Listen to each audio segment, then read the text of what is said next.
Cold sick.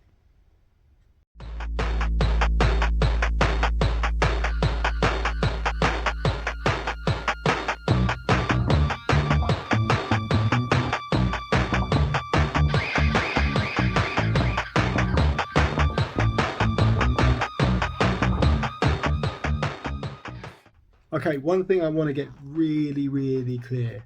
Nothing to do with Sleaford mods, this one. I'm tired of hearing it already. I quite like Sleaford mods. I like what they do. They're okay. But no, wasn't listening to them when I did this, when we wrote this track. If anything, I see this song as a sort of spiritual sequel to Bitch in a Ditch on our first record.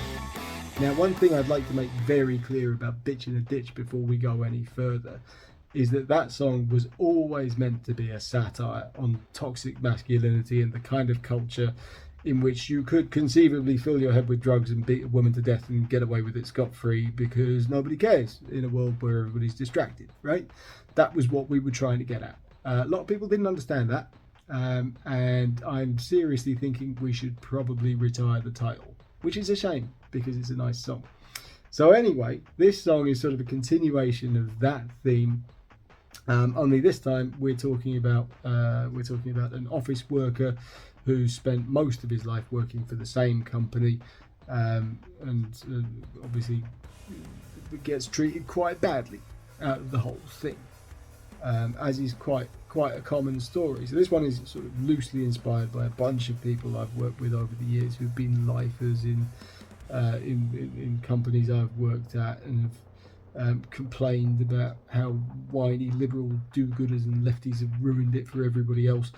And then these companies inevitably go through horrendous restructuring exercises, tell everybody they've got to cut costs and make savings and efficiencies, and then everybody wonders where that leaves them. So that's what this song's all about. One of the things I managed to include lyrically to link it back to Bitch in a Ditch was the inclusion of a major trunk road in the lyrics. It's the A42 this time, which links Nottingham and Leicester, if I remember correctly. Last time it was the A40, which links central London to Oxford, if you go far enough.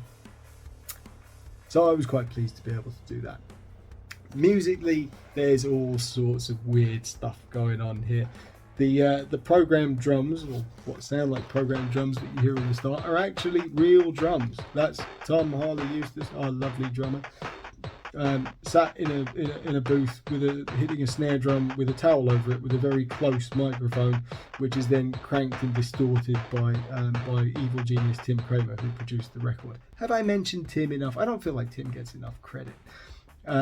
Likewise, there's all the bass is real. That's Mike playing an actual bass, which again has been distorted by Tim, and all the guitar sound effects are very real. That's my reverend baritone guitar handling most of the heavy lifting on that track. Dead chuffed with this one. Love the way it sounds. It's a nice epic to conclude side one of the LP. Which, if you haven't bought it already, why are you even watching this? Yeah, so that's Cold Sick. Tomorrow we're dealing with Mine Shafted. So yeah, stick around for that.